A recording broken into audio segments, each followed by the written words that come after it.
Bilang isang solid supporters ni Krishna mga kaalagad, handa ko siyang suportahan kung may mahal na siya. Sa dami ng pinagdaanan ni Krishna, sa dami ng kontrobersyang hinaharap niya, sa dami ng mga taong dumating at umalis sa kanyang buhay, may isang bagay na gusto kong sabihin bilang isa sa mga taong nananatiling sumusuporta sa kanya mga kaalagad. Kung sakaling dumating ang panahon na may boyfriend na si Krishna, para sa akin mga kaalagad, okay lang yon. Oo, tama ang narinig nyo, okay lang. Kung may taong dumating sa buhay ni Krishna na tunay na nagpapasaya sa kanya, wala akong nakikitang dahilan para tutulan natin yon. Dahil bilang supporter niya, hindi naman natin dapat gustuhin na habang buhay siyang mag-isa o mananatiling nakakulong sa nakaraan dahil lamang sa mga taong naging bahagi ng kanyang buhay noon. Ang gusto natin para kay Krishna ay ang maging masaya siya, at higit sa lahat mga kaalagad, gusto natin siyang makitang umuunlad. Kung may taong makakasama niya sa paglalakbay niya sa buhay, at kung ang taong yon ay ang nagbibigay sa kanya ng respeto, pagmamahal, at suporta sa kanyang mga pangarap, bakit natin yon pagbabawalan mga kaalagad? Hindi naman natin pagmamayari si Krishna, supporters lang tayo. Nandito tayo mga kaalagad dahil minahal natin ang kanyang kwento, sinuportahan natin ang kanyang journey, at nakita natin kung gaano kalayo ang narating mula sa mga panahong halos wala siyang ibang pangarap, kundi ang magkaroon ng mas magandang buhay para sa sarili at sa kanyang pamilya.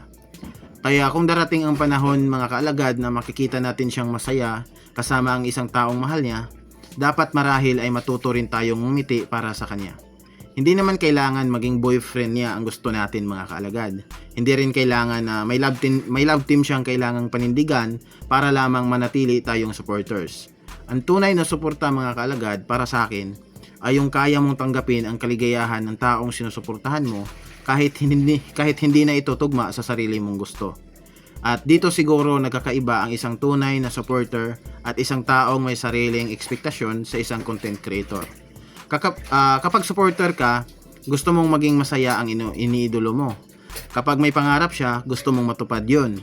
Kapag may pamilya siyang gustong tulungan, gusto mong makita siyang umangat para sa kanila. At kung may taong makakasama siya sa journey na yon, sana ay maging mabuti rin ang taong yon. Hindi natin kailangan malaman ang lahat ng detalye sa relasyon niya. Hindi natin kailangan pakialaman ang bawat desisyon niya sa kanyang personal na buhay. Dahil may bahagi ng buhay ni Krishna mga kaalagad na para sa kanya lamang. May personal siyang buhay, may mga desisyon siya lamang ang dapat gumawa. At kung balang araw mga kaalagad ay pipiliin niyang magmahal muli, sana ay respetuhin natin yon. Kung magiging boyfriend man niya ang isang tao, sana ay maging taong hindi siya pipigilan sa kanyang mga pangarap. Sana ay hindi siya ilayo sa kanyang pamilya. Sana ay hindi siya pagsamantalahan dahil lamang sa kanyang kasikatan. At sana ay suportahan siya nito sa mga bagay na gusto niyang marating sa buhay.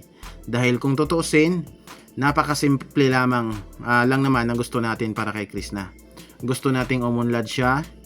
Gusto nating magkaroon siya ng sariling bahay kung yon ang pangarap niya. Gusto nating magkaroon siya ng magandang buhay. Gusto nating matulungan niya ang kanyang pamilya. At kung gusto nating dumating ang araw na masasabi niyang sulit ang lahat ng paghihirap na pinagdaanan niya, alam nating hindi naging madali ang kanyang journey. May mga panahong pinuri siya, may mga panahong minahal siya ng maraming tao, at mayroon ding mga panahong halos bawat kilos niya ay binabatikos. May mga taong umalis bilang supporters, may mga taong nananatili, at may mga taong patuloy pa ring nagbibigay sa kanya ng pagkakataong magsimula ulit. Kasama na roon ang mga taong tulad natin mga kaalagad. Hindi tayo nanatili dahil gusto nating kontrolin ang buhay ni Krishna. Hindi tayo nananatili dahil gusto natin siyang magkaroon lamang ng isang particular na relasyon. Nanatili tayo dahil gusto nating makita kung saan siya dadalhin ng kanyang mga pangarap. At kung ang pangarap na yon ay ang magkaroon ng sariling pamilya balang araw, susuportahan din natin siya mga kaalagad. Kung ang pangarap niya ay magkaroon ng sariling bahay, susuportahan din natin. At kung gusto niya magkaroon ng sariling negosyo, susuportahan din natin mga kaalagad. At kung gusto niyang maging successful na content creator, syempre susuportahan din natin. At kung ang pangarap niya mga kaalagad ay magkaroon ng taong makakasama niya habang tinutupad niya ang lahat ng yon, bakit hindi? Ang mahalaga ay sana hindi niya kalimutan ang mga taong mahalaga sa kanya. Lalo na ang kanyang mga pamilya kaalagad. Dahil alam natin na isa sa pinakamalaking dahilan kung bakit gustong umunlad ng isang tao galing sa hirap ay para maiangat din ang mga taong kasama niyang nangarap. At yun ang gusto kong makita kay Krishna. Hindi lamang yung yumaman siya, kundi yung dumating ang panahon na pati ang mga mahal niya sa buhay ay magkaroon ng mas magandang buhay. Yung hindi na niya kailangang isipin kung saan siya kukuha ng pang-araw-araw na pangangailangan, yung kaya niya na niyang tulungan ang kanyang pamilya, yung makapagbigay siya ng magandang kinabukasan sa mga taong mahal niya, at sana kapag dumating ang araw na yun mga kaalagad, maalala niya rin ang lahat ng taong nanatili noong hindi pa siya nasa magandang posisyon. Hindi dahil may utang siyang loob sa atin, hindi naman natin na kailangan yon.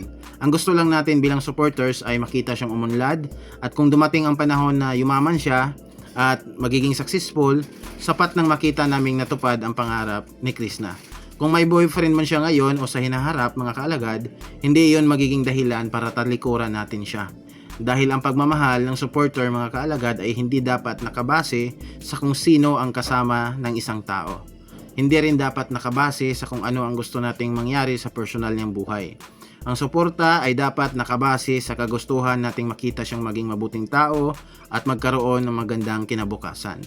Kaya kay Krishna, kung sakaling mapanood mo man ito, gusto kong malaman mo na may mga taong hindi interesado sa kung sino ang magiging boyfriend mo. Hindi namin kailangan malaman ang bawat detalye ng personal mong buhay.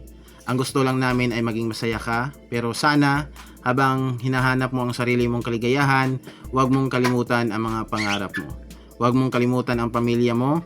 Huwag mong kalimutan kung saan ka nanggaling. At higit sa lahat, huwag mong hayaang ang mga nangyari sa nakaraan ang magiging dahilan para sumuko ka sa mga pangarap mo. Marami kang pwedeng marating. Marami ka pang pwedeng matutunan, Chris. Marami ka pang pagkakataong baguhin ang direksyon ng buhay mo. At kung may taong darating na sasamahan ka sa journey na yon, sana ay maging blessing siya sa buhay mo at hindi maging hadlang sa mga pangarap mo. At para naman sa mga supporters ni Krishna na tulad ko, sana ganito rin ang magiging pananaw nyo. Hindi natin kailangan maging possessive sa isang taong sinusuportahan natin. Hindi natin kailangang magalit dahil lamang may ibang taong dumating sa buhay niya.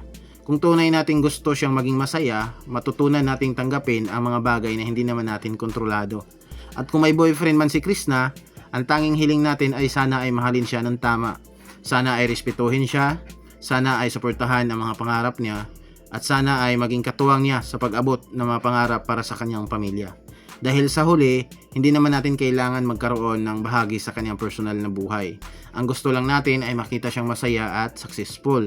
At sana balang araw, mga kaalagad, kapag narating na niya ang mga pangarap niya, masasabi natin na sa wakas, Krishna, nakaya mo. Nakaya mong lampasan ang mga pambabatikos, nakaya mong bumangon sa mga pinagdaanan mo, nakaya mong ipagpatuloy ang pangarap mo, at higit sa lahat, nakaya mong maiangat ang sarili mo at ang mga taong mahal mo sa buhay. At kung dumating man ang araw na makita naming may sarili ka ng pamilya, may taong minamahal at masaya ka sa buhay na pinili mo, hindi yon maging dahilan para tumigil kami sa pagsuporta sa iyo. Dahil hindi naman namin hinangad na mananatili ka sa isang lugar habang buhay. Ang hinangad namin ay makita kang umunlad. Kaya Krishna, kung saan ka man dalhin ng buhay, Ploy, sana ay piliin mo ang landas na magbibigay sa iyo ng tunay na kaligayahan, kapayapaan at magandang kinabukasan. At sana huwag mong kalimutan ang mga pangarap mo dahil marami pa ring taong naniniwala sa kakayahan mo. Marami pa ring taong umaasang balang araw ay matutupad mo ang mga pangarap mong maiangat ang iyong pamilya. At kami na mga nananatiling supporters mo sa kabila man ng mga nangyari, hindi namin hinihingi na maging perfecto ka. Ang gusto lang namin, Ploy, ay patuloy kang matuto, magsikap at huwag sumuko. Kung may taong darating sa buhay mo, tanggap namin. Kung may boyfriend ka man, suportado ka namin. Basta ang mahalaga, masaya ka, ligtas ka, nirerespeto ka, at hindi mo kinakalimutan ang mga pangarap mo. Dahil sa huli, Ploy, hindi namin gustong makita kang sikat lang. Gusto naming makita kang successful. Hindi lang para sa sarili mo, kundi para sa pamilya mo at sa lahat ng taong mahal mo. At sana sa araw na makamit mo muna ang lahat ng yon, maalala mong may mga taong nananatili sa tabi mo kahit maraming beses kang pinag-usapan at hinusgahan. Hindi dahil perpekto ka, kundi dahil naniniwala kami na karapat-dapat ka pa rin magkaroon ng pagkakataong mas mabuting bersyon ng iyong sarili. Kaya Ploy, kung masaya ka, masaya rin kami. Kaya kung umangat ka, proud kami sa'yo. At kung darating ang panahon na kasama mo na ang taong mahal mo habang tinutupad mo ang iyong mga pangarap, wala kaming ibang sasabihin kundi sana maging masaya ka, Krishna. Sana matupad mo ang lahat ng pangarap mo sa buhay, at sana balang araw lahat ng mahal mo sa buhay ay kasama mong umangat, dahil yun naman talaga ang gusto ng isang tunay na supporter. Hindi ang kontrolin ang buhay ng kanyang sinusuportahan, kundi ang makita siyang masaya, matagumpay at magkaroon ng magandang kinabukasan.